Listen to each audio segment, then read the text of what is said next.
В архивах администрации президента Кыргызской республики хранится папка с грифом «Строго конфиденциально», датированная августом 2017 года. В этой папке всего 3 документа. Заявление об уходе по собственному желанию, подписанное Маратом Султановым, краткая резолюция президента Атамбаева и странная записка на половине листа без подписи. Содержание этой записки никогда не попадало в официальные протоколы. Бывшие сотрудники президентской администрации, которые видели эту папку, говорят об одном. Султанов не просто ушел, его заставили уйти. Но что именно произошло в кабинете президента за закрытыми дверями? Какую информацию получил советник, которая сделала его дальнейшее пребывание в команде невозможным? И почему через несколько месяцев после его ухода началась серия событий, которые полностью изменили политический ландшафт страны? Марат Султанов пришел в команду Алмазбека Атамбаева не случайно. Это был человек с безупречной репутацией в академических кругах, доктор экономических наук, профессор, автор множества научных работ по экономической политике постсоветских государств. Его назначение на должность советника президента по экономическим вопросам в 2012 году воспринималось как сигнал. Новая власть делает ставку на профессионализм, а не на политическую лояльность. Султанов не был членом партии «Социал-демократическая партия Кыргызстана», не участвовал в предвыборной кампании Атамбаева, не имел связей с олигархическими группами. Он был технократом в чистом виде, специалистом, который должен был помогать президенту принимать взвешенные экономические решения. Первые 3 года его работы в администрации проходили относительно спокойно. Султанов готовил аналитические записки, участвовал в разработке стратегических документов, консультировал президента по вопросам макроэкономической политики. Его имя редко появлялось в СМИ, он не давал громких интервью, не участвовал в публичных дискуссиях. Это был кабинетный ученый, который предпочитал работать с цифрами и документами, а не с журналистами и политиками. Но в 2016 году ситуация начала меняться. Атамбаев вступил в последний год своего президентского срока, и в политических кулуарах Бишкека все чаще звучали разговоры о транзите власти. Конституция запрещала президенту баллотироваться на 2-й срок подряд, и Атамбаев должен был передать власть преемнику. Официально президент поддерживал кандидатуру Сооронбая Жээнбекова, своего бывшего премьер-министра и однопартийца. Но внутри администрации начали появляться признаки напряженности. Султанов, как человек близкий к экономическому блоку правительства, получал доступ к информации, которая не предназначалась для широкого круга. Он видел реальные цифры бюджета, знал о скрытых долговых обязательствах, понимал масштабы коррупционных схем в государственных закупках. И, что самое важное, он начал понимать, что официальная версия транзита власти сильно отличается от того, что происходило за кулисами. Атамбаев готовил не просто передачу полномочий, он выстраивал систему, которая позволила бы ему сохранить контроль над ключевыми процессами даже после ухода с поста президента. Весной 2017 года в администрации президента прошло несколько закрытых совещаний, на которых обсуждались планы на период после выборов. Султанов присутствовал на одном из таких совещаний в качестве эксперта по экономическим вопросам. По словам человека, который также был на этой встрече, атмосфера была крайне напряженной. Атамбаев говорил о необходимости сохранить преемственность политического курса, о важности контроля над ключевыми экономическими активами, о недопустимости ревизии решений, принятых в период его президентства. Но между строк читалось другое послание. Новый президент должен быть управляемым. Он должен согласовывать ключевые решения с Атамбаевым. Он не должен проводить независимую политику. Султанов слушал и делал записи. Он был ученым, привыкшим анализировать информацию и делать выводы. И выводы, к которым он пришел после этого совещания, были неутешительными. Кыргызстан двигался не к демократическому транзиту власти, а к созданию системы двоевластия, где формальный президент будет марионеткой в руках своего предшественника. Летом 2017 года ситуация обострилась. Жээнбеков выиграл президентские выборы, но еще до его инаугурации начались первые признаки конфликта между ним и Атамбаевым. Жээнбеков хотел формировать собственную команду, а Атамбаев настаивал на сохранении ключевых фигур из своего окружения. Жээнбеков планировал провести ревизию некоторых экономических проектов. Атамбаев требовал не трогать решения предыдущей администрации. Султанов оказался в центре этого конфликта. Как советник президента, он должен был готовить аналитические материалы для Атамбаева. Но как профессиональный экономист он видел серьезные проблемы в некоторых проектах, которые Атамбаев считал своими достижениями. Султанов начал готовить записку, в которой указывал на риски, связанные с определенными экономическими решениями. Эта записка должна была помочь новому президенту избежать ошибок. Но когда Атамбаев узнал о существовании этого документа, его реакция была жесткой.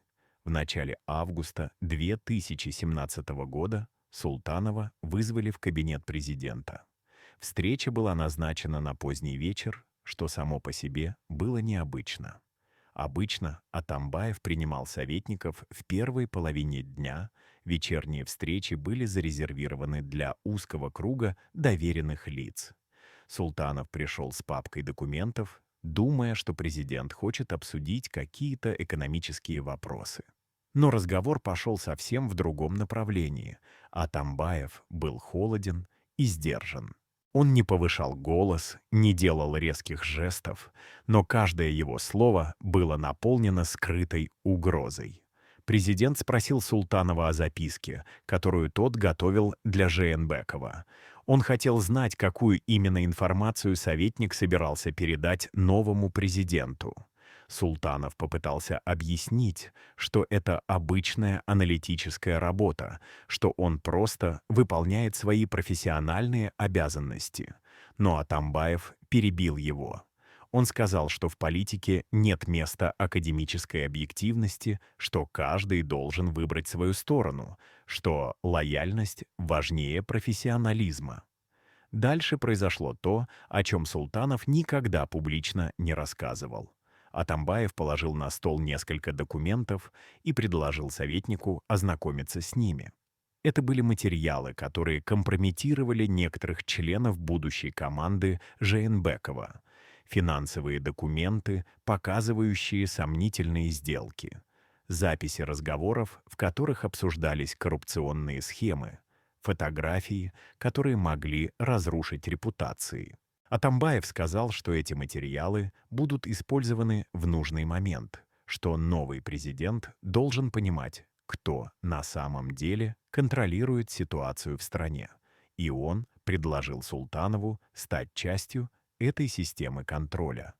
Советник должен был остаться в администрации, войти в команду Жээнбекова и регулярно информировать Атамбаева о планах и решениях нового президента. По сути, Султанову предлагали стать информатором, шпионом в лагере политического противника. Это было предложение, от которого невозможно было просто отказаться. Отказ означал бы признание в нелояльности, а в политической системе, которую выстроил Атамбаев, нелояльность каралась жестко. Султанов попросил время на размышления. Атамбаев дал ему 3 дня. Эти 3 дня стали для советника самыми тяжелыми в его жизни. Он понимал, что оказался в ловушке. Если он согласится на предложение Атамбаева, он предаст свои принципы, станет инструментом в грязной политической игре. Если откажется, он рискует не только карьерой, но и безопасностью.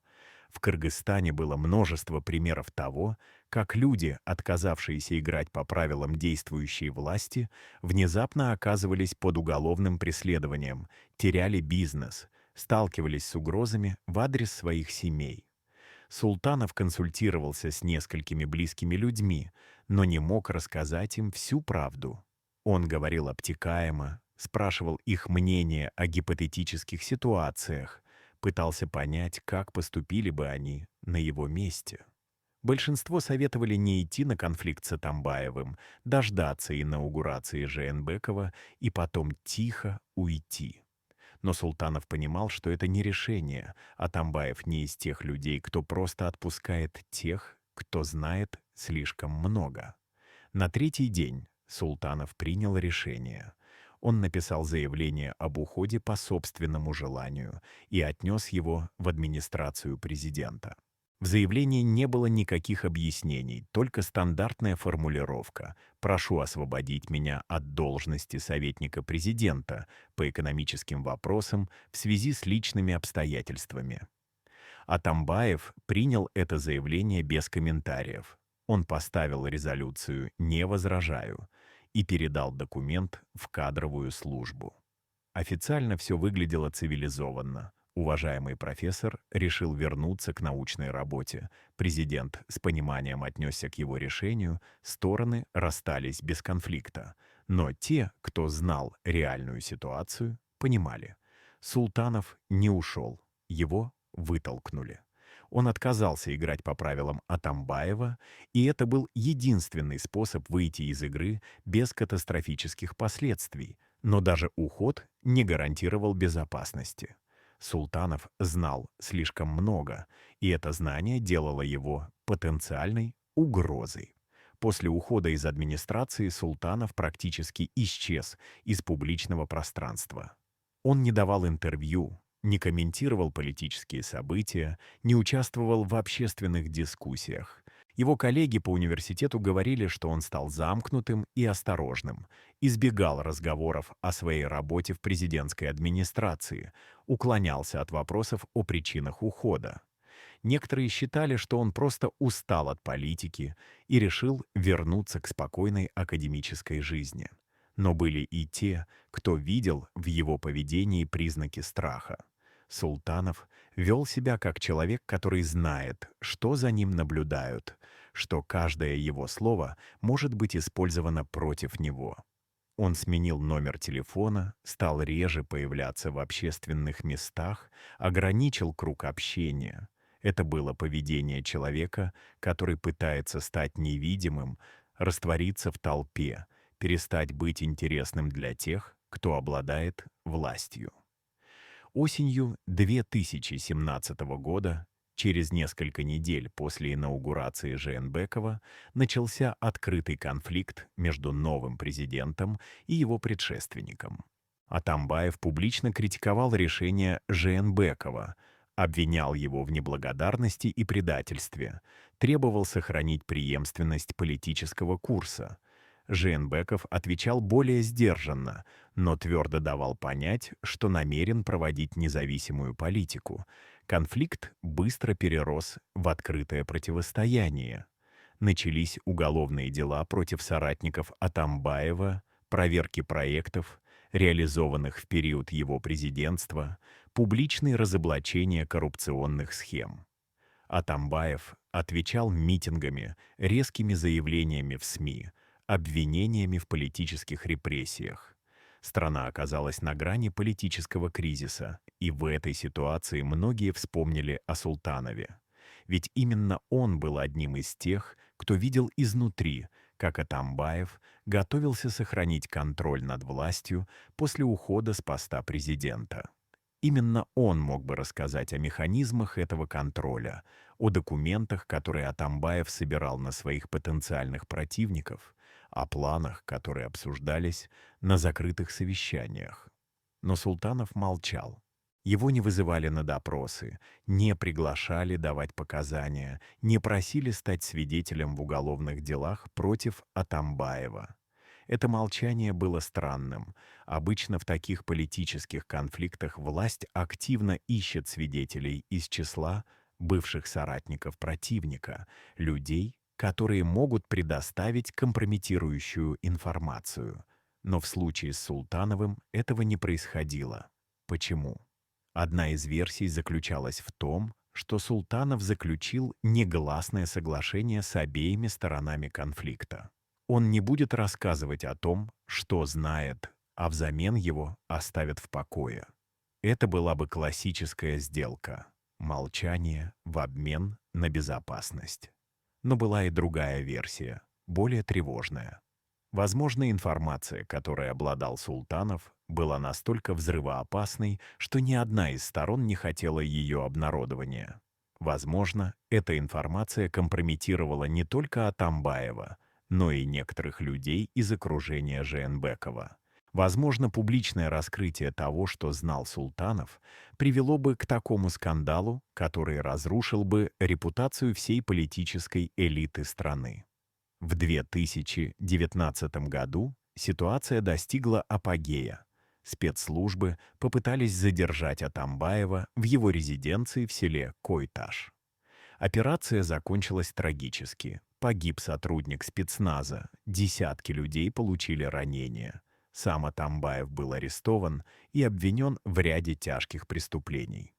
Это был беспрецедентный случай в истории Кыргызстана. Бывший президент, который еще 2 года назад был самым влиятельным человеком в стране, оказался за решеткой. Многие ожидали, что теперь начнется волна разоблачений, что бывшие соратники Атамбаева начнут давать показания, что всплывут документы и записи, которые раскроют масштабы коррупции и злоупотреблений в период его правления. Но этого не произошло. Процесс над Атамбаевым был сосредоточен на конкретных эпизодах.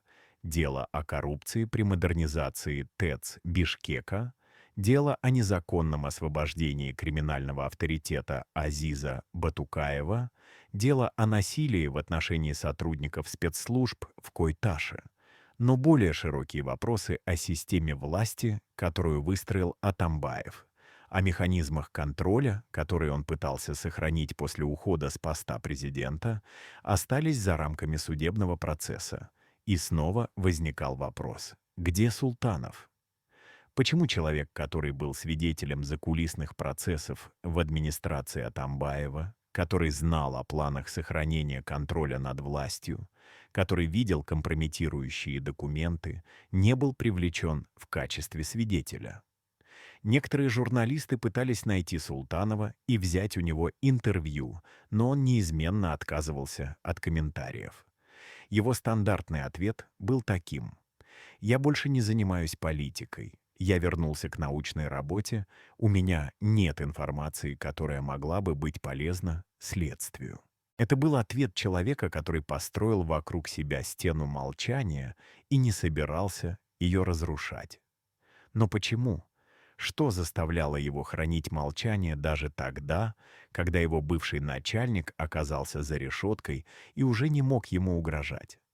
Ответ на этот вопрос, возможно, кроется в природе информации, которой обладал Султанов. Это была информация не только о Атамбаеве, но и о системе в целом.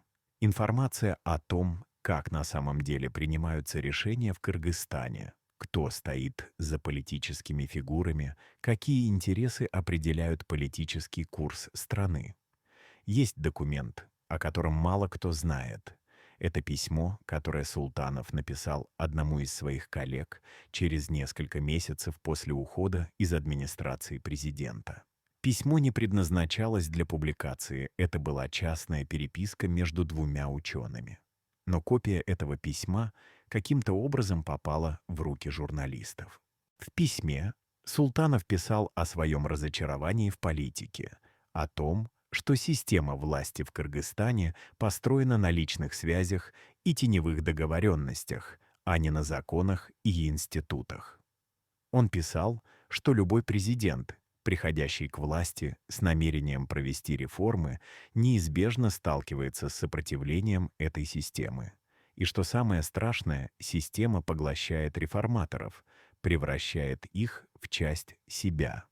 Атамбаев пришел к власти с обещаниями демократизации и борьбы с коррупцией. но в итоге создал еще более жесткую систему контроля. Жээнбеков обещал независимость и верховенство закона, но в итоге использовал те же методы, что и его предшественник. Султанов писал, что видел этот процесс изнутри, и это зрелище было удручающим. Но самое интересное в этом письме было в последнем абзаце. Султанов писал: «Я знаю вещи, которые могли бы изменить представление людей о том, как управляется наша страна. Но я также знаю, что обнародование этой информации не приведет к позитивным изменениям. Это просто разрушит остатки доверия к политическим институтам и погрузит страну в еще больший хаос. Поэтому я выбрал молчание. Не из страха, а из ответственности. Иногда молчание — это тоже форма служения обществу». Эти слова многое объясняют. Султанов не просто боялся последствий разглашения информации. Он сделал сознательный выбор — сохранить молчание, чтобы не усугубить политический кризис. Это была позиция человека, который ставил стабильность выше справедливости, который считал, что иногда правда может быть более разрушительной, чем ложь. Можно спорить с этой позицией, можно критиковать ее, но нельзя отрицать, что за ней стояла определенная логика. Прошло несколько лет с момента ухода Султанова из администрации президента. Атамбаев отбывает срок в колонии, Жээнбеков сам был свергнут в результате октябрьских событий 2020 года. В стране сменилось еще несколько правительств. Политический ландшафт Кыргызстана продолжает меняться с калейдоскопической скоростью. Но Султанов по-прежнему хранит молчание. Он преподает в университете, пишет научные статьи, иногда выступает на экономических конференциях. Но о своем времени в администрации Атамбаева он не говорит. Это молчание стало частью его публичного образа. Люди знают, что он что-то знает, но также знают, что он никогда не расскажет. Это делает его фигурой загадочной и в каком-то смысле трагической. Человек, который мог бы пролить свет на темные стороны политической системы, но выбрал остаться в тени. Но есть признаки того, что молчание Султанова может быть нарушено. В последние месяцы несколько журналистов-расследователей начали работу над большим проектом о периоде правления Атамбаева. Они собирают документы, берут интервью у бывших чиновников, анализируют финансовые потоки. И, по слухам, они вышли на Султанова. Пока неизвестно, согласился ли он дать интервью, готов ли он нарушить свое многолетнее молчание. Но сам факт того, что журналисты считают его ключевой фигурой для своего расследования, говорит о многом. Султанов действительно знает то, что может изменить наше понимание недавней политической истории Кыргызстана. Вопрос в том, решится ли он когда-нибудь это рассказать. И если решится, то что именно он расскажет. Будет ли это полная правда или только та ее часть, которую он считает безопасной для обнародования?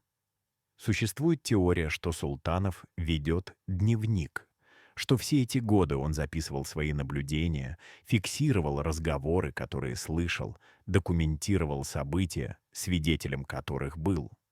И что этот дневник хранится в надежном месте, возможно, за границей, с инструкциями опубликовать его в случае, если с Султановым что-то случится. Это была бы классическая страховка, информация, которая защищает ее владельца самим фактом своего существования. Пока Султанов жив и здоров, дневник остается в тайне. Но если кто-то попытается причинить ему вред, информация станет достоянием общественности. Это теория, и нет никаких доказательств ее правдивости. Но она объясняет, почему Султанова оставили в покое, почему его не преследовали, не пытались заставить замолчать более радикальными методами. Возможно, те, кто обладает властью, знают или подозревают о существовании этой страховки и не хотят рисковать. Что же на самом деле произошло в кабинете Атамбаева в августе 2017 года? Какое именно предложение получил Султанов? Какую информацию ему показали? И почему он выбрал уход вместо сотрудничества? На эти вопросы нет однозначных ответов. Есть только версии, слухи, предположения. Но одно можно сказать с уверенностью. То, что произошло в тот вечер, было поворотным моментом не только для Султанова, но и для всей политической системы Кыргызстана. Это был момент, когда стало ясно, что Атамбаев не собирается просто передать власть и уйти на покой. Это был момент, когда начал формироваться конфликт, который через несколько месяцев взорвет политическую систему страны. И Султанов был одним из первых, кто увидел этот надвигающийся шторм. Он мог бы предупредить о нем, мог бы попытаться его предотвратить, но вместо этого он выбрал уйти. И это решение, возможно, было самым мудрым, что он мог сделать в той ситуации. Сегодня, спустя годы, после тех событий, мы можем только гадать, что именно знает Султанов. Мы можем строить теории, анализировать косвенные свидетельства, пытаться соединить разрозненные факты в единую картину. Но полная правда остается скрытой. Она заперта в памяти одного человека, который решил, что молчание — это лучший способ защитить себя и, возможно, свою страну от еще больших потрясений. Это решение можно понять, но трудно принять. Потому что в демократическом обществе правда должна быть достоянием общественности, а не личным секретом. Потому что без знания правды невозможно извлечь уроки из прошлого и избежать повторения ошибок в будущем.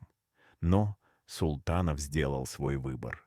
И теперь нам остается только ждать и надеяться, что когда-нибудь, возможно, когда политическая ситуация стабилизируется, когда страсти утихнут, он решит рассказать свою историю полностью и без купюр.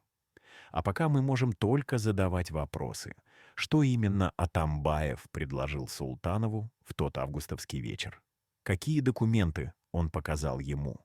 Какие имена были в тех документах? Какие схемы? Какие связи? Какие секреты?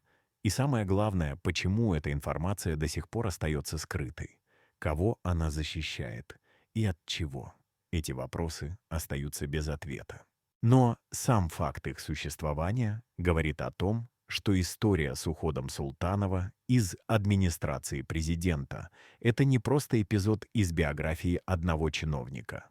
Это ключ к пониманию того, как на самом деле работает политическая система Кыргызстана, какие силы стоят за публичными фигурами, какие интересы определяют решения, которые принимаются от имени народа. И пока этот ключ остается в руках одного человека, который хранит молчание, мы можем только догадываться о том, что скрывается за фасадом официальной политики. История Султанова — это история о выборе между лояльностью и принципами, между безопасностью и правдой, между молчанием и разоблачением. Это история о том, как один человек оказался в центре политического конфликта и выбрал единственный доступный ему путь к спасению — уход и молчание. Но это также история о цене этого молчания, о том, что происходит с обществом, когда те, кто знает правду, предпочитают ее скрывать. О том, как отсутствие прозрачности и подотчетности создает почву для новых злоупотреблений и новых конфликтов. Султанов, возможно, спас себя своим молчанием, но спас ли он свою страну? Или наоборот, своим молчанием он позволил системе, которую он видел изнутри и которая его ужаснула, продолжать существовать и воспроизводить себя? Это вопрос, на который нет простого ответа. И, возможно, сам Султанов до сих пор задает себе этот вопрос каждый день. В архивах администрации президента до сих пор хранится та папка с грифом «Строго конфиденциально». В ней по-прежнему 3 документа: заявление Султанова, резолюция Атамбаева и загадочная записка без подписи. Содержание этой записки остается тайной, но те, кто видел ее, говорят, что в ней всего несколько строк. Строки, которые объясняют, почему Султанов ушел. Строки, которые раскрывают суть того разговора в кабинете президента. Строки, которые, возможно, когда-нибудь станут достоянием общественности и изменят наше понимание недавней истории Кыргызстана.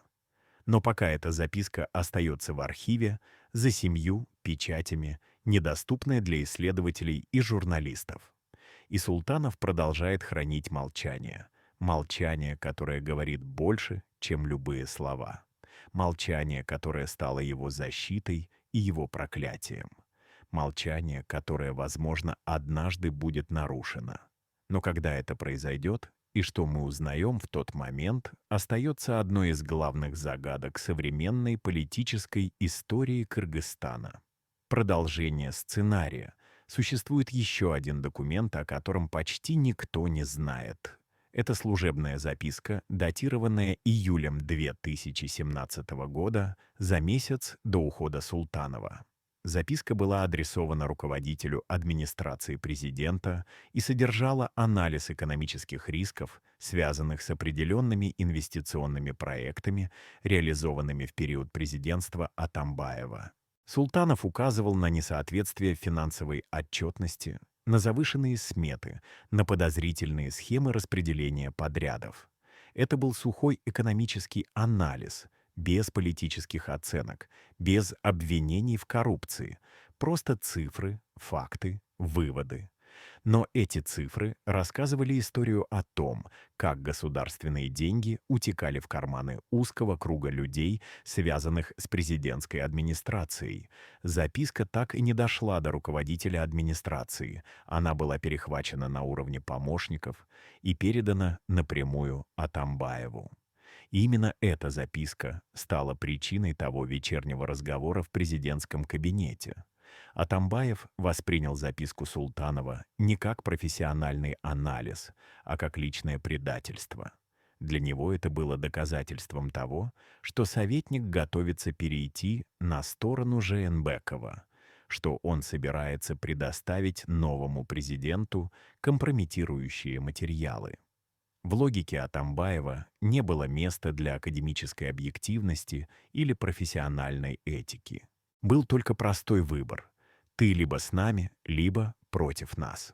Султанов своей запиской показал, что он не готов закрывать глаза на то, что видит. А это автоматически делало его врагом. Но Атамбаев был достаточно умен, чтобы понимать. Открытый конфликт с Султановым был бы ошибкой. Профессор пользовался уважением в академических кругах, имел связи в международных организациях. Его увольнение с формулировкой «за нелояльность» вызвало бы ненужные вопросы.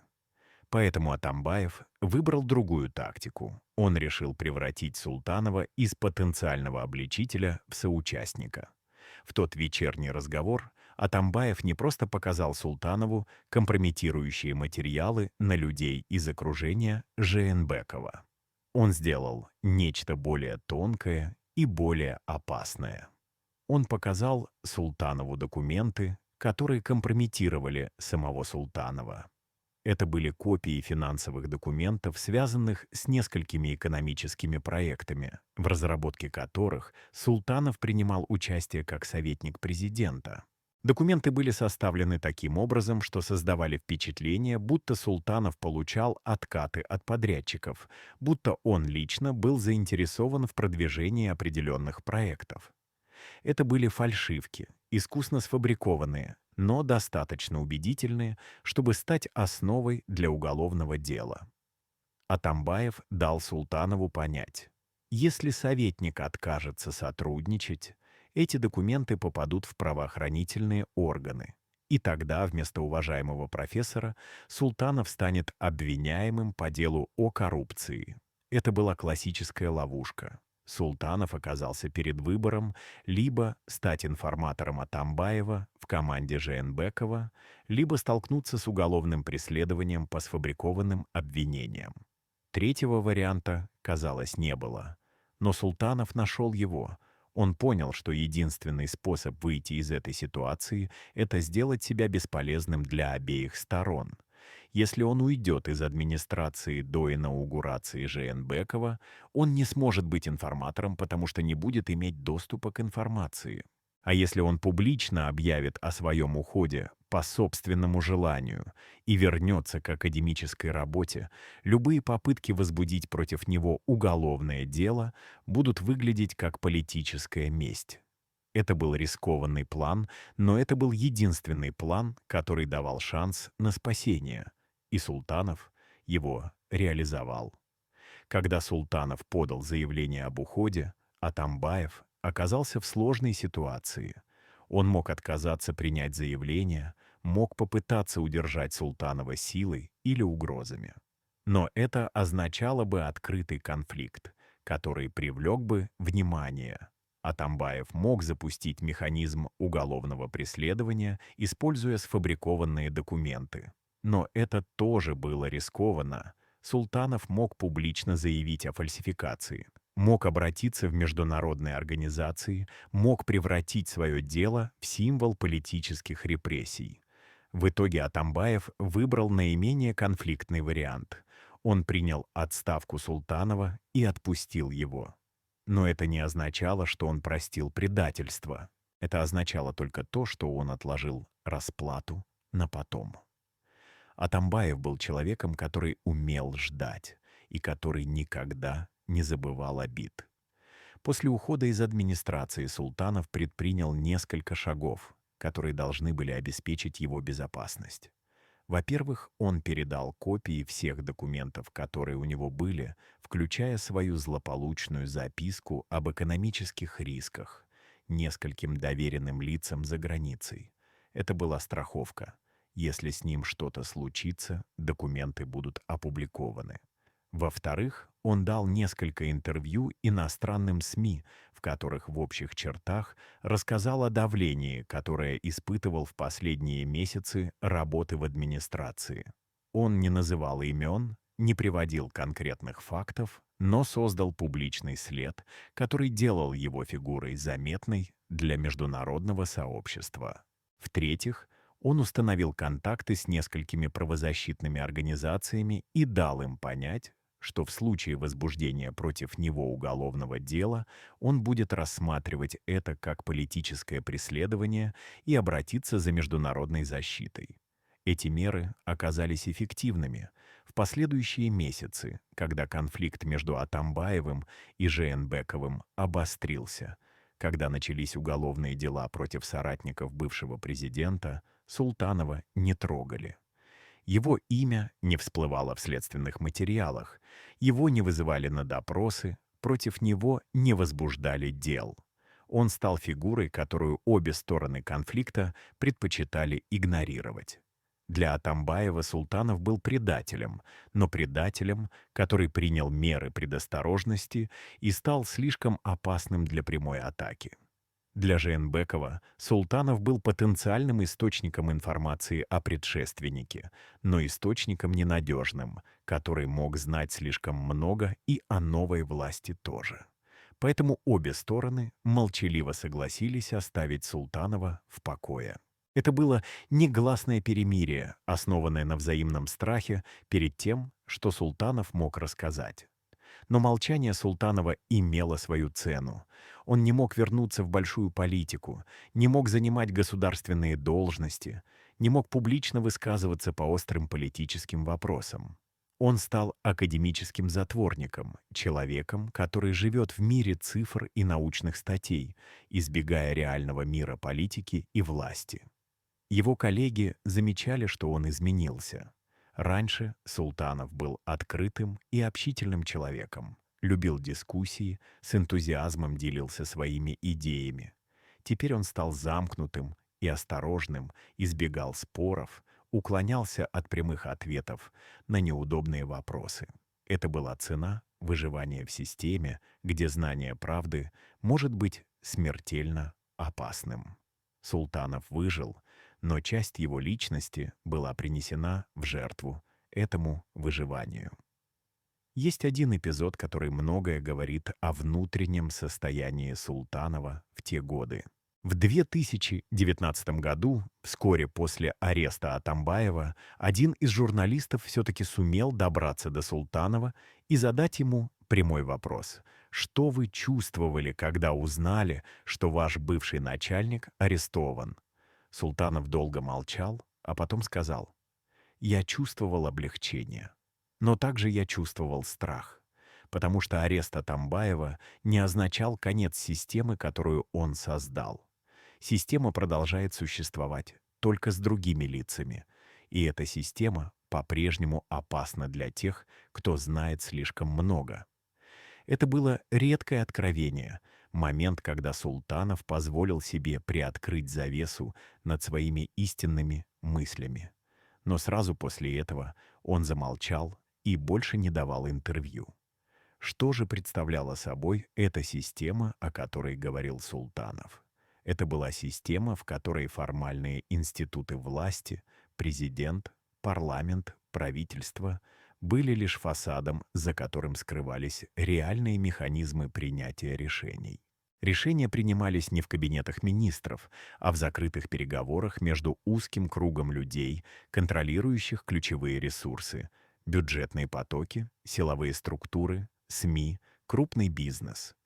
Эти люди не обязательно занимали официальные должности. Многие из них предпочитали оставаться в тени, действуя через доверенных лиц и подставных фигур. Атамбаев был частью этой системы, но не ее создателем. Система существовала до него и продолжила существовать после него. Султанов видел эту систему изнутри, понимал ее механизмы, знал ее ключевых игроков, и именно это знание делало его опасным. Одним из самых интригующих аспектов истории Султанова является вопрос о том, что именно он знал о финансовых схемах, связанных с крупными инфраструктурными проектами периода правления Атамбаева. В те годы Кыргызстан реализовывал несколько масштабных проектов при поддержке международных финансовых организаций и иностранных государств: модернизация энергетической системы, строительство дорог, развитие телекоммуникационной инфраструктуры. Официально эти проекты должны были способствовать экономическому развитию страны, но Султанов, как советник президента по экономическим вопросам, имел доступ к реальным цифрам и видел, что значительная часть средств, выделенных на эти проекты, уходила не по назначению. Завышенные сметы, фиктивные подрядчики, откаты на каждом уровне — все это было частью системы, которая превращала государственные инвестиции в источник личного обогащения для узкого круга людей. Султанов пытался поднять эти вопросы внутри администрации. Он готовил аналитические записки, в которых указывал на проблемы и предлагал меры по повышению прозрачности и эффективности использования государственных средств. Но его записки либо игнорировались, либо встречали резкое сопротивление. Ему давали понять, что его задача — обеспечивать экономическое обоснование уже принятых решений, а не ставить под сомнение эти решения. Султанов оказался в ситуации, знакомой многим честным чиновникам в коррумпированных системах. Он мог либо смириться и стать частью системы, либо продолжать сопротивляться и рисковать своей карьерой и безопасностью. Долгое время он пытался найти баланс, выполняя свои формальные обязанности, но сохраняя внутреннюю дистанцию от того, что происходило вокруг. Но к лету 2017 года этот баланс стал невозможен. Переломным моментом стало совещание, которое прошло в конце июня 2017 года. На совещании обсуждался крупный энергетический проект, который должен был быть реализован в партнерстве с иностранной компанией. Султанов представил свой анализ проекта, в котором указал на серьезные финансовые риски и предложил пересмотреть условия контракта. Его выступление было встречено ледяным молчанием. После совещания к нему подошел один из влиятельных чиновников и сказал: «Марат, Ты слишком умный человек, чтобы не понимать, как работают вещи. Этот проект будет реализован независимо от твоего анализа. Вопрос только в том, будешь ли ты частью команды или станешь проблемой. Это было прямое предупреждение. Султанов понял, что его попытки действовать в рамках системы, сохраняя профессиональную честность, больше не работают. Ему предлагали сделать окончательный выбор. Либо полная лояльность, либо уход. В следующие недели Султанов начал готовиться к уходу. Он систематизировал все документы, которые у него были, сделал копии наиболее важных материалов, установил контакты с людьми, которым мог доверять. Он понимал, что уход из администрации не будет простым, что его попытаются удержать или запугать. Поэтому он готовился тщательно, продумывая каждый шаг. Когда в начале августа его вызвали в кабинет Атамбаева, он уже знал, что этот разговор неизбежен. Он знал, что ему предложат сделку, и он знал, что откажется. Единственное, чего он не знал, это насколько жесткой будет реакция президента на его отказ. Но он был готов к худшему. И когда Атамбаев показал ему сфабрикованные документы, Султанов не испугался. Он понял, что это блеф, попытка запугать его. Потому что если бы Атамбаев действительно хотел уничтожить его, он бы не стал предупреждать. Он бы просто действовал. Решение Султанова уйти было актом не слабости, а силы. Он отказался играть по правилам системы, отказался стать ее инструментом. Но он также понимал, что открытое противостояние системе было бы самоубийством.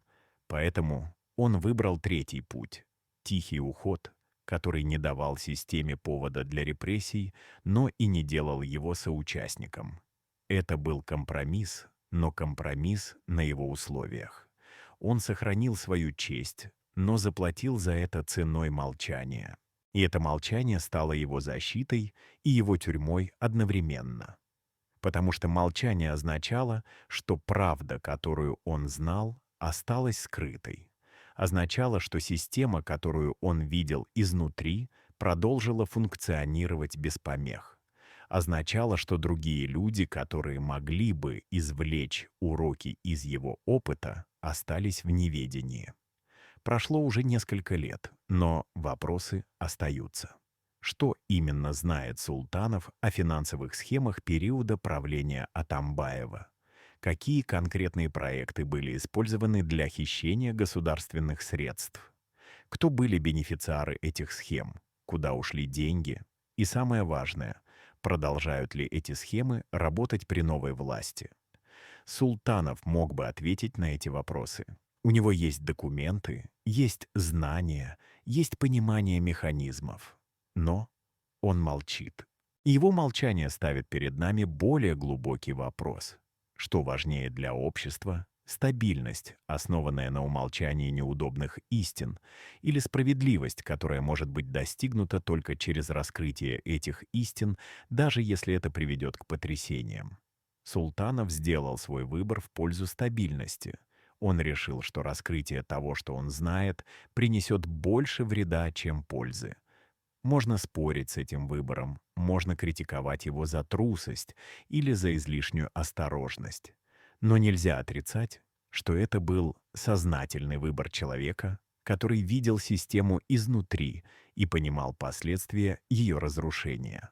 Султанов не был наивным идеалистом, который верил, что достаточно рассказать правду, и все изменится. Он был реалистом, который понимал, что в обществе с слабыми институтами и глубоко укоренившейся коррупцией раскрытие правды может привести не к очищению, а к хаосу. И он не хотел нести ответственность за этот хаос. Это была позиция, которую можно понять, даже если с ней не согласиться. Но есть и другая сторона этой истории.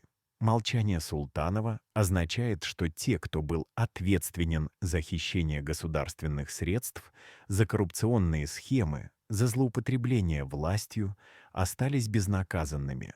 Означает, что система, которая породила эти злоупотребления, продолжает существовать и воспроизводить себя.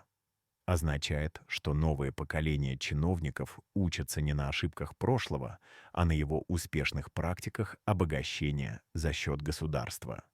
Молчание Султанова, каким бы благородным ни были его мотивы, имеет свою цену. И эту цену платит не он лично, а общество в целом. Потому что общество, которое не знает своей истории, обречено повторять ее ошибки. Общество, которое не требует ответственности от своих лидеров, получает лидеров, которые не чувствуют ответственности.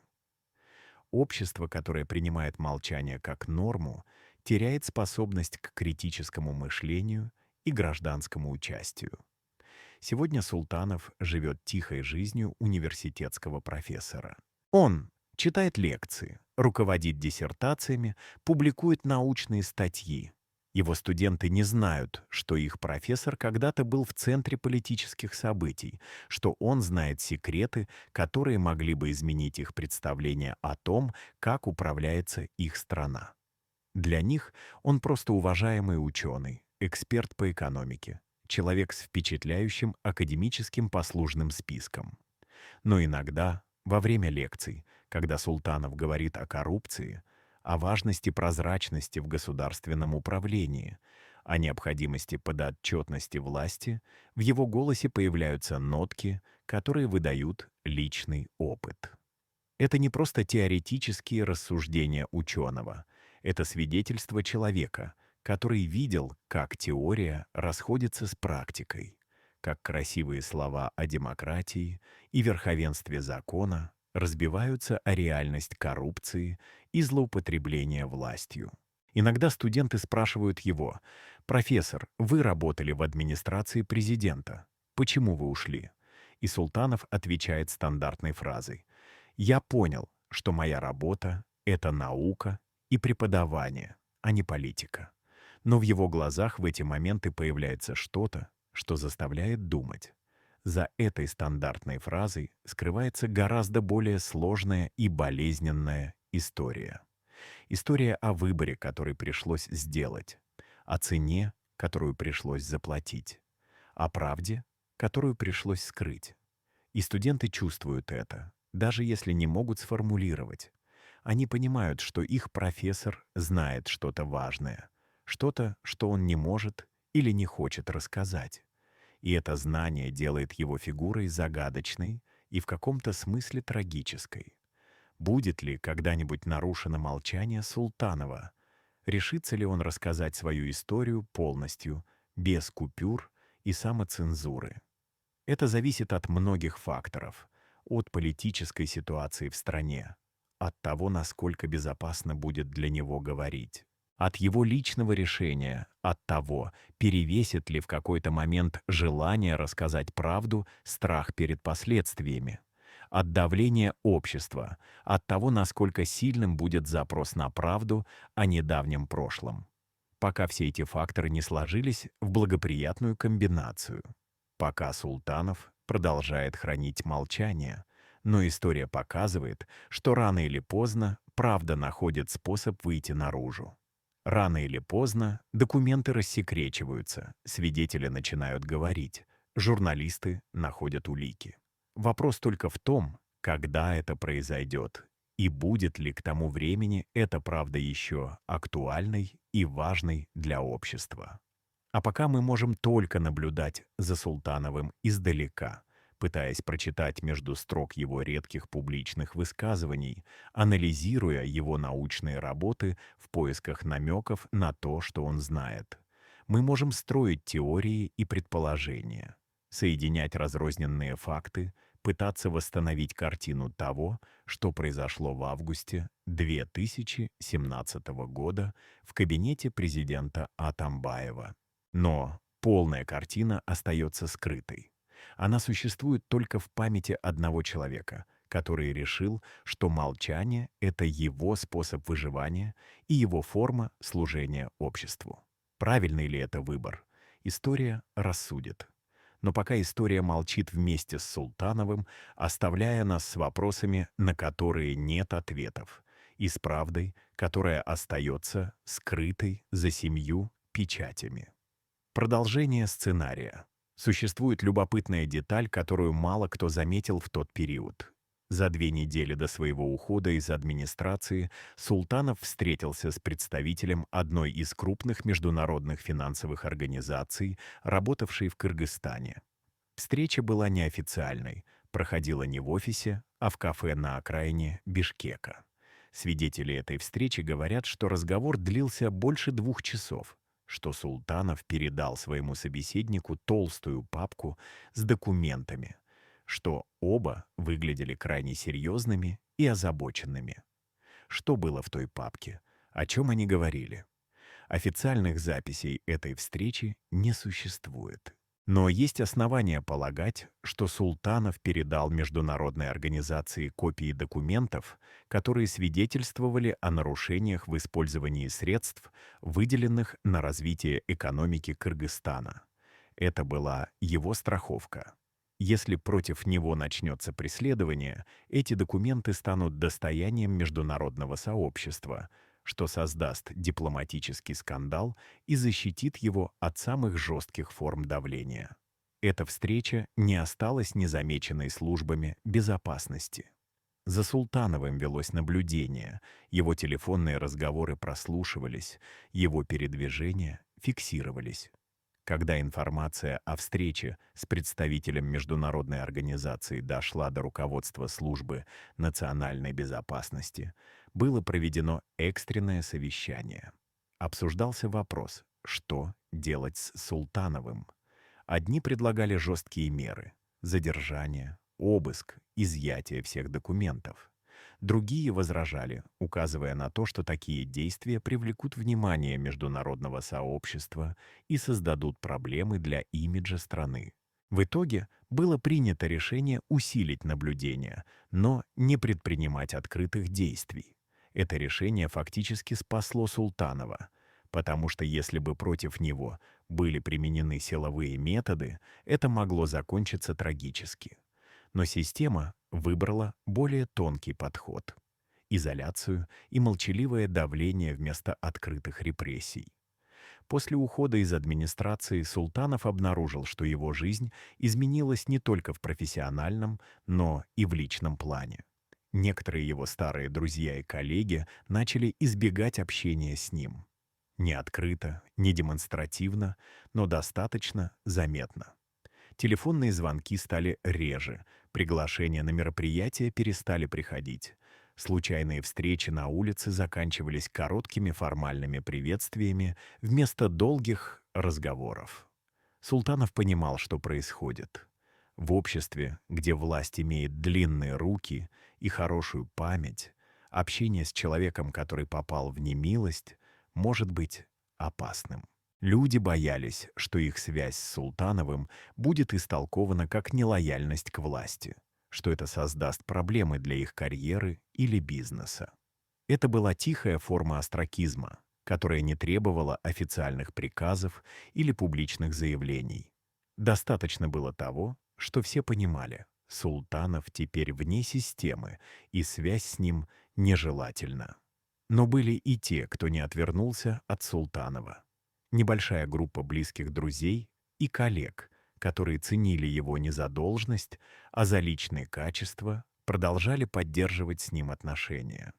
Именно эти люди помогли ему пережить самые тяжелые месяцы после ухода из администрации.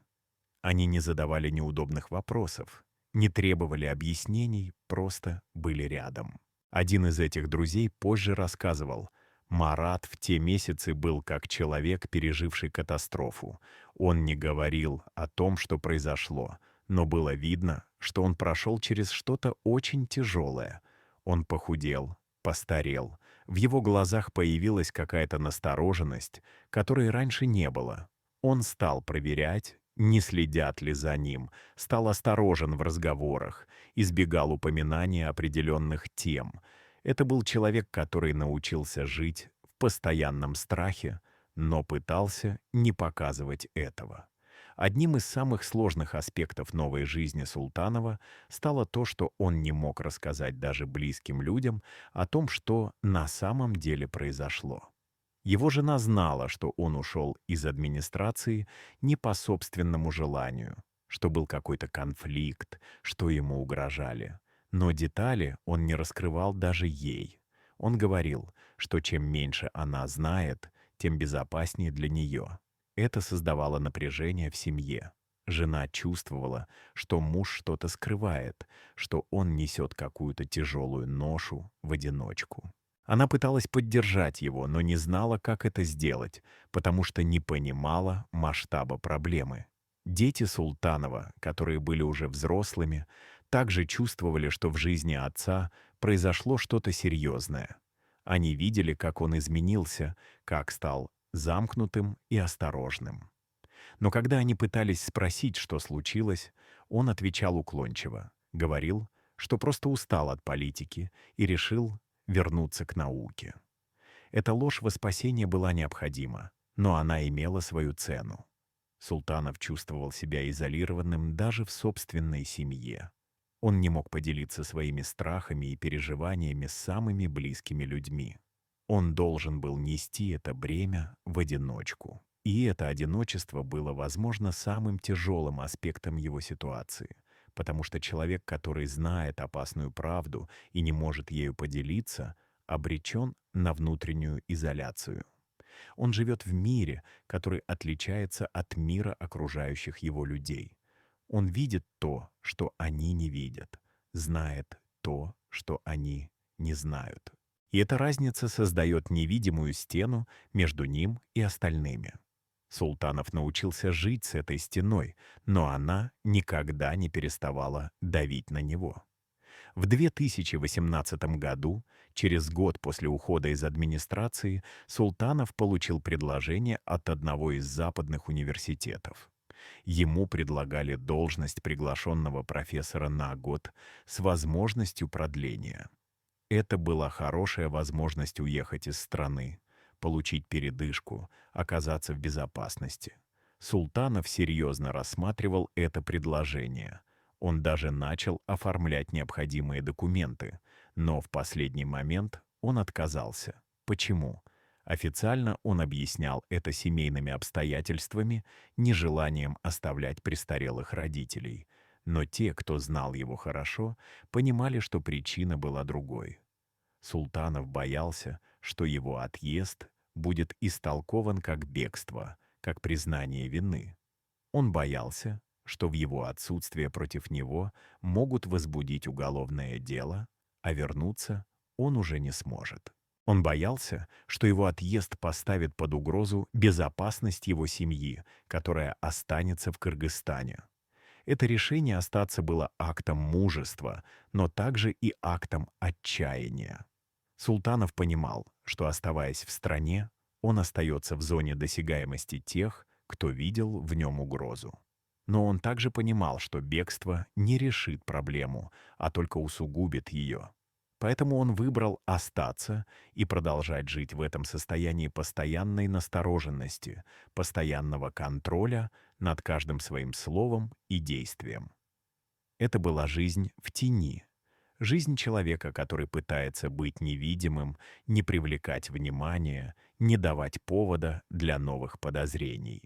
Это была жизнь, которую трудно назвать полноценной, но это была единственная жизнь, которая была доступна Султанову в тех обстоятельствах. Интересно, что в этот период Султанов начал писать книгу. Не научную монографию, а нечто другое — мемуары, размышления о власти и коррупции, о том, как работает политическая система в постсоветских странах. Он писал по ночам, когда не мог спать, когда мысли о прошлом не давали покоя.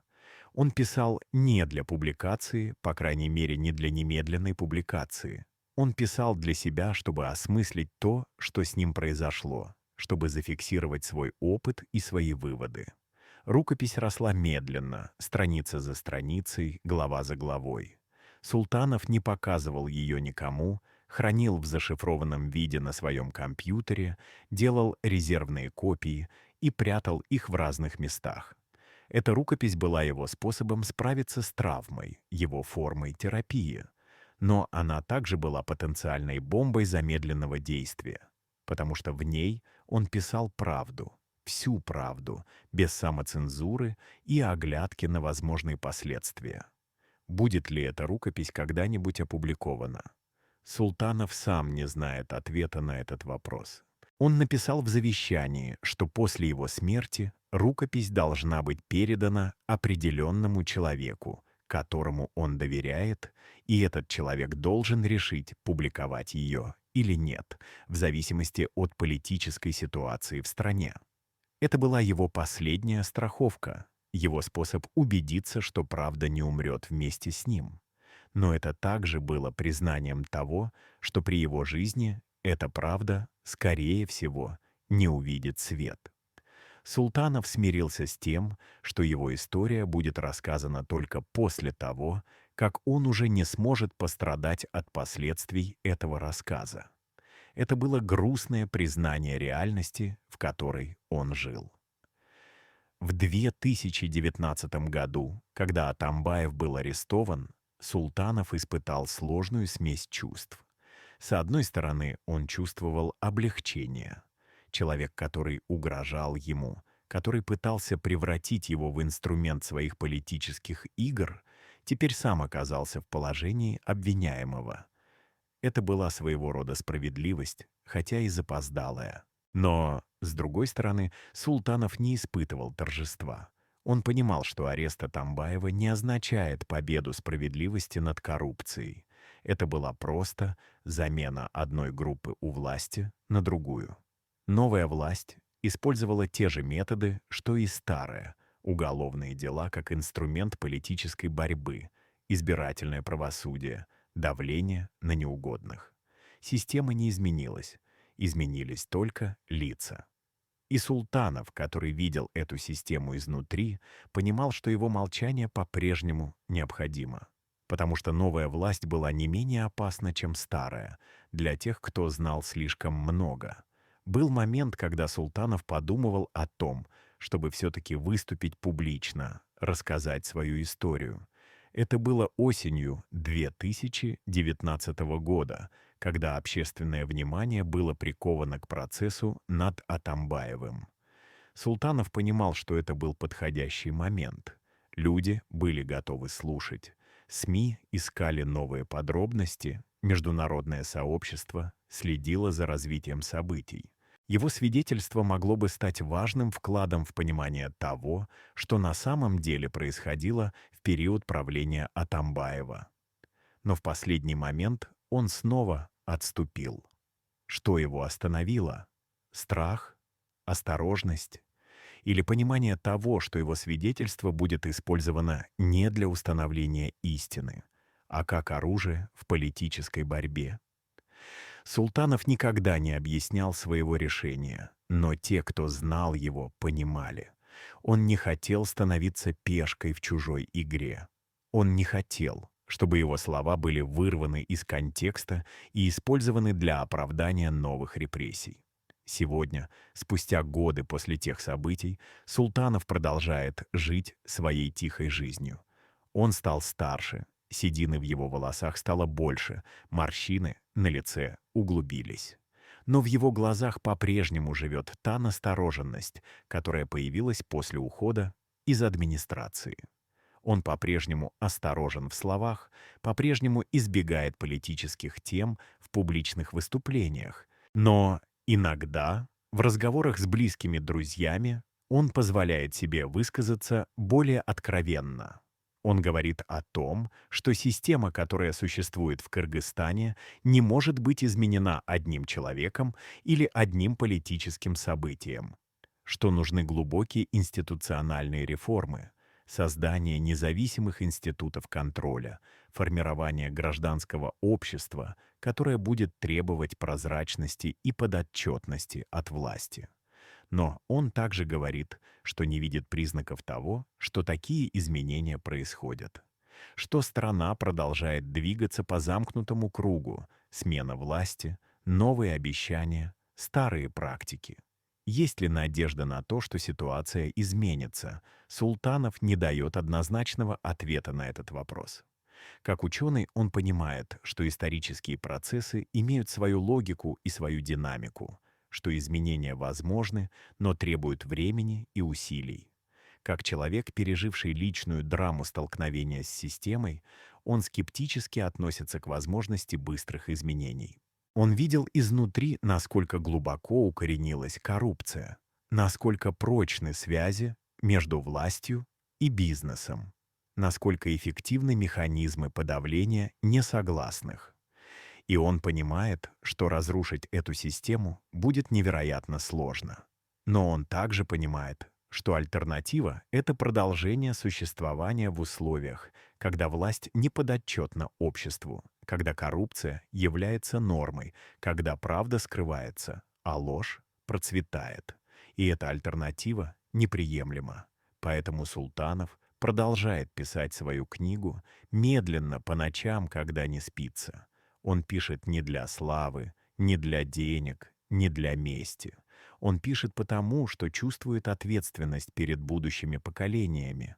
Он хочет, чтобы когда-нибудь, возможно, через много лет после его смерти, люди смогли прочитать его свидетельство и понять, как на самом деле работала система власти в их стране в начале 21 века.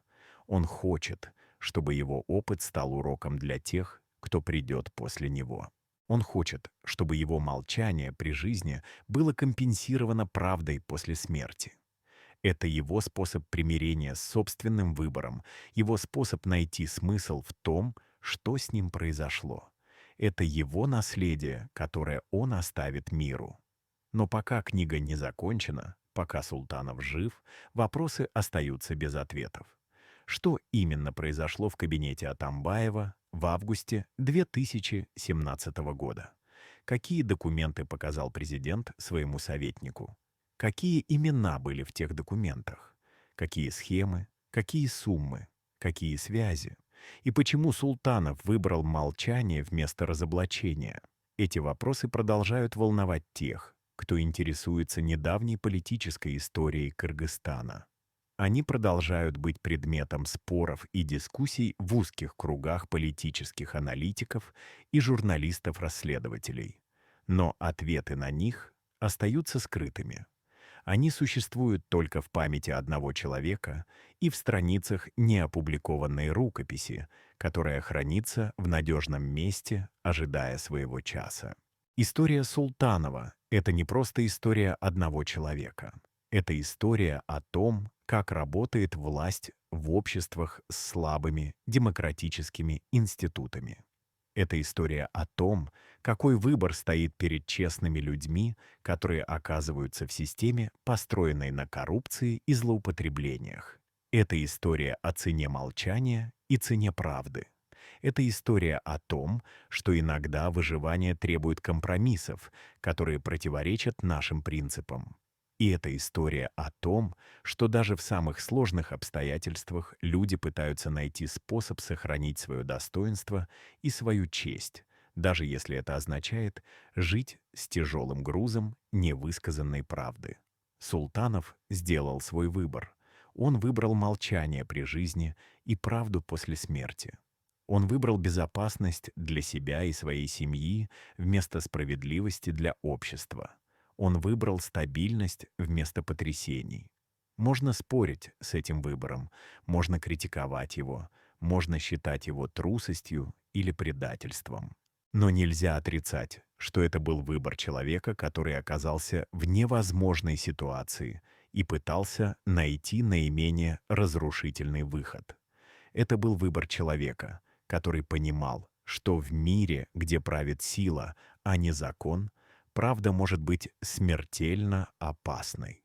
И это был выбор человека, который, несмотря на все компромиссы, пытался сохранить надежду на то, что когда-нибудь в будущем правда все-таки восторжествует, даже если он сам не доживет до этого дня. Продолжение сценария. Весной 2020 года, когда мир столкнулся с пандемией, а Кыргызстан погрузился в очередной политический кризис, Султанов получил странное письмо. Письмо пришло по обычной почте, без обратного адреса, написанное от руки на простой бумаге. В письме было всего несколько строк. «Уважаемый Марат Султанович, вы не одиноки в своем знании. Есть и другие, кто видел то же, что и вы. Возможно, настало время объединить усилия. Если вы готовы к разговору, оставьте знак. Дальше шла инструкция, как дать знать о своей готовности к контакту. Султанов долго держал это письмо в руках, перечитывая его снова и снова. Кто мог его написать? Кто-то из бывших коллег по администрации, кто-то из силовых структур. Или это была провокация, попытка выманить его на откровенный разговор, чтобы потом использовать против него. Султанов не мог знать наверняка. Но письмо заставило его задуматься о том, что, возможно, он действительно не одинок, что есть и другие люди, которые знают правду и хранят молчание из тех же соображений безопасности. Султанов не ответил на то письмо. Он сжег его, как и было рекомендовано в самом письме после прочтения. Но мысль о том, что где-то есть другие свидетели, другие люди, которые могли бы подтвердить его историю, не давала ему покоя. Он начал осторожно через третьих лиц наводить справки, кто еще из бывших сотрудников администрации Атамбаева ушел при странных обстоятельствах. Кто еще мог видеть то, что видел он? Кто еще мог знать о закулисных процессах, о компрометирующих документах, о планах сохранения контроля над властью? Постепенно вырисовывалась картина. Оказалось, что Султанов был не единственным, кто столкнулся с давлением и выбрал уход. Было еще несколько человек, которые покинули администрацию в тот же период при похожих обстоятельствах. Некоторые из них уехали из страны, некоторые ушли в тень, как и Султанов. Но все они хранили молчание. И все они, судя по всему, знали части одной большой истории. Султанов понял, что если бы эти люди объединились, если бы они решили рассказать свои истории одновременно, это создало бы критическую массу свидетельств, которую было бы невозможно игнорировать или опровергнуть. Это был бы не голос одного человека, которого легко обвинить в предвзятости или в сведении личных счетов. Это был бы хор голосов, каждый из которых подтверждал бы показания других. Это могло бы стать настоящим прорывом в понимании того, как на самом деле работала система власти при Атамбаеве. Но Султанов также понимал, что организовать такое коллективное свидетельство было бы невероятно сложно и опасно. Каждый из этих людей имел свои причины для молчания, свои страхи, свои обязательства перед семьей. Убедить их всех одновременно нарушить молчание было бы почти невозможной задачей. И даже если бы это удалось, последствия могли быть непредсказуемыми. Тем не менее, идея не давала Султанову покоя. Он начал осторожно устанавливать контакты с некоторыми из этих людей. Не напрямую, через общих знакомых, через случайные встречи, которые можно было представить как совпадение. Он пытался понять, готовы ли они хотя бы обсуждать возможность публичного свидетельства. Реакции были разными. Некоторые категорически отказывались даже говорить на эту тему, прерывали разговор, как только понимали, к чему он ведет. Другие были более открыты, признавали, что тоже думали об этом, но не видели безопасного способа это сделать. Один из бывших коллег Султанова сказал ему прямо: «Марат, я понимаю, что ты чувствуешь. Я тоже ношу этот груз. Но у меня дети, внуки. Я не могу рисковать их безопасностью ради абстрактной справедливости. Прости, но я не готов». Эти разговоры были болезненными для Султанова.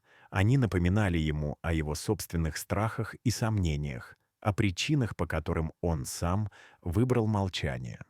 Но они также укрепили его в мысли, что система, против которой он мог бы свидетельствовать, была действительно мощной и безжалостной.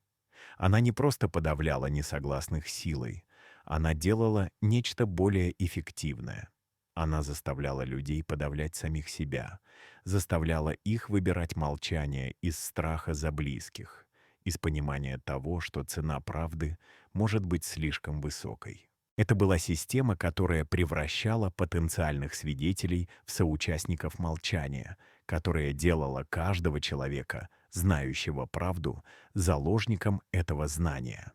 И Султанов понимал, что разрушить эту систему молчания будет не менее сложно, чем разрушить саму систему власти. Осенью 2020 года Кыргызстан пережил очередную революцию. Президент Жээнбеков был свергнут, к власти пришли новые люди, обещавшие перемены и борьбу с коррупцией. Султанов наблюдал за этими событиями с чувством дежавю. Он уже видел это раньше. Народное восстание, свержение власти, новые лица, обещающие справедливость и прозрачность. Но он также знал, что происходит дальше.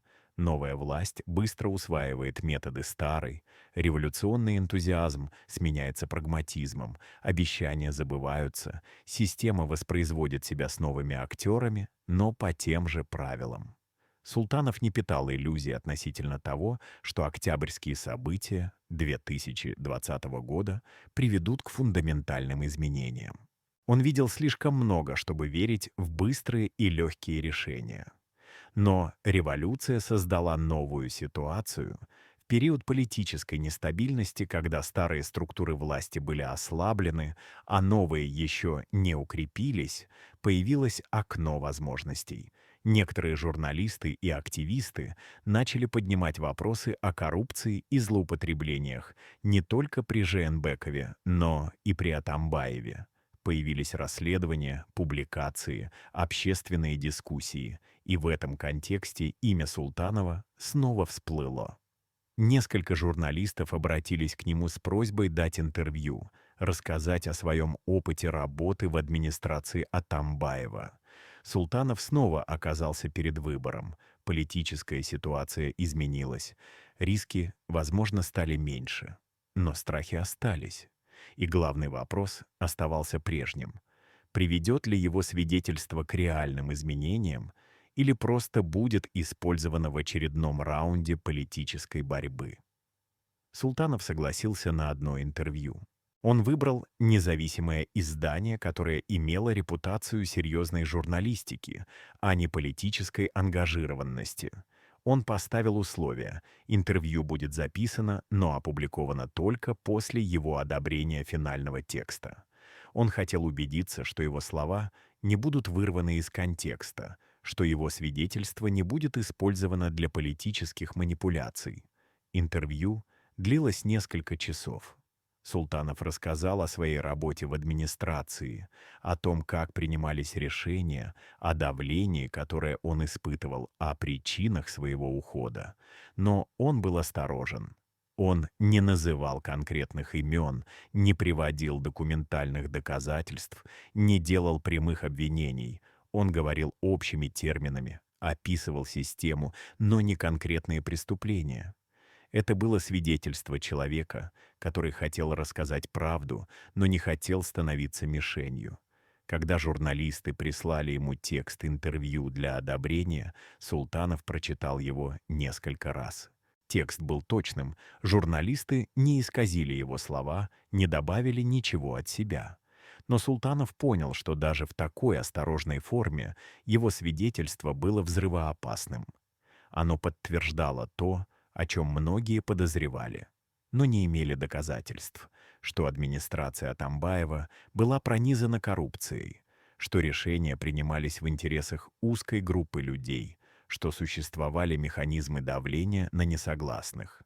Публикация этого интервью сделала бы Султанова публичной фигурой, привлекла бы к нему внимание, заставила бы его отвечать на вопросы, давать дополнительные комментарии. Это означало бы конец его тихой жизни в тени. Султанов понимал, что не готов к этому. Он попросил журналистов отложить публикацию, сказал, что ему нужно время подумать. Журналисты согласились, но Султанов знал, что они разочарованы. Они надеялись на сенсацию, на громкое разоблачение. Вместо этого они получили еще одного свидетеля, который в последний момент отступил. Султанов вернулся к своей рукописи. Он понял, что письменная форма дает ему больше контроля, чем устное интервью. В книге он мог изложить свою историю полностью, со всеми нюансами и контекстом, без риска быть неправильно понятым или процитированным вне контекста. Он мог написать не просто обвинительный документ, а аналитическое исследование системы власти, которое было бы полезно не только для понимания прошлого, но и для размышлений о будущем. Он мог включить в книгу не только факты, но и свои размышления о природе власти, о моральных дилеммах, с которыми сталкиваются люди в коррумпированных системах, о цене молчания и цене правды. Это была бы не просто книга воспоминаний, а философское эссе о власти и ответственности. И Султанов решил, что именно такую книгу он хочет написать. Работа над книгой заняла еще 2 года. Султанов писал медленно, тщательно подбирая слова, проверяя факты, размышляя над каждым утверждением. Он хотел, чтобы книга была не только правдивой, но и справедливой. Он не хотел превращать ее в памфлет, в односторонний обвинительный акт. Он хотел показать сложность ситуации, в которой оказались люди, работавшие в администрации Атамбаева. Многие из них не были злодеями или коррупционерами. Они были обычными людьми, которые пытались делать свою работу в условиях системы, которая поощряла коррупцию и наказывала честность. Они делали компромиссы, закрывали глаза на то, что видели, потому что не видели альтернативы. И Султанов хотел, чтобы читатели поняли это, чтобы они не просто осуждали, но и пытались понять механизмы, которые превращают честных людей в соучастников коррупции. К концу 2022 года рукопись была готова. Это была объемная работа, более 300 страниц, в которой Султанов рассказал свою историю и изложил свое понимание того, как работает политическая система в Кыргызстане. Он не называл конкретных имен живых людей, не приводил документов, которые могли бы стать основой для уголовных дел. Но он дал достаточно информации, чтобы любой внимательный читатель мог понять, о ком и о чем идет речь. Это была книга свидетельства, книга предупреждения, книга размышления. Султанов передал рукопись нескольким доверенным лицам с инструкциями. Книга должна быть опубликована после его смерти, но не раньше, чем через 5 лет после нее. Это давало время для того, чтобы политическая ситуация изменилась, чтобы страсти утихли, чтобы книга могла быть воспринята не как политическое оружие, а как исторический документ. Сегодня Султанов продолжает жить своей тихой жизнью. Он преподает, пишет научные статьи, иногда выступает на конференциях. Он стал дедушкой, и это принесло новую радость в его жизнь. Внуки не знают о его прошлом. Для них он просто любящий дедушка, который рассказывает интересные истории и помогает с домашними заданиями. Султанов рад, что может дать им то, чего был лишен сам в последние годы. Простую, спокойную жизнь, без страхов и тайн. Он надеется, что они вырастут в стране, которая будет лучше, чем та, в которой ему пришлось делать свой трудный выбор. Он надеется, что им не придется выбирать между честностью и безопасностью, между правдой и выживанием. Но он также понимает, что эти надежды могут не сбыться, что система, которую он видел изнутри, обладает удивительной живучестью и способностью воспроизводить себя из поколения в поколение. Иногда, глядя на внуков, Султанов задается вопросом, правильно ли он поступил, выбрав молчание. Не предал ли он будущие поколения, не рассказав правду тогда, когда это могло что-то изменить? Не стал ли он соучастником системы, которую осуждал, своим молчанием позволив ей продолжать существовать? Эти вопросы не имеют простых ответов. Султанов знает, что любой его выбор имел бы последствия, что не существовало идеального решения. Он сделал то, что считал правильным в тех обстоятельствах, в которых оказался. Он выбрал защиту своей семьи, свою безопасность, стабильность вместо справедливости и правды. Можно спорить с этим выбором, но нельзя отрицать, что это был выбор человека, который нес ответственность не только за себя, но и за своих близких. И эта ответственность перевешивала абстрактный долг перед обществом. Но Султанов также знает, что его история еще не закончена. Книга написана, инструкции даны, механизм запущен. Когда-нибудь, возможно, через много лет, его свидетельство станет достоянием общественности. И тогда люди смогут судить сами, был ли его выбор правильным, была ли цена молчания оправданной, могла ли правда, рассказанная вовремя, изменить ход событий. Султанов не будет присутствовать при этом суде. Но он надеется, что его история послужит уроком для будущих поколений, что она поможет им понять сложность моральных выборов, с которыми сталкиваются люди в коррумпированных системах, что она заставит их задуматься о том, как построить общество, в котором честным людям не придется выбирать между правдой и безопасностью. Это его последняя надежда, его способ примирения с собственным выбором, его вклад в будущее, которое он, возможно, не увидит, но в которое продолжает верить. История Султанова — это история о молчании, но это также история о надежде. Надежде на то, что правда, даже отложенная, в конце концов восторжествует. Надежде на то, что общество научится ценить честность выше лояльности, справедливость выше стабильности, правду выше комфорта. Надежде на то, что будущие поколения будут жить в мире, где знание опасной правды не будет смертным приговором, где свидетельство против власти не будет актом самоубийства, где молчание не будет единственным способом выживания. Эта надежда может показаться наивной тем, кто знает реальность политической жизни в постсоветских странах. Но для Султанова эта надежда — это то, что позволяет ему жить с грузом невысказанной правды, что дает смысл его молчанию, что оправдывает его выбор. И пока эта надежда жива, история Султанова не закончена.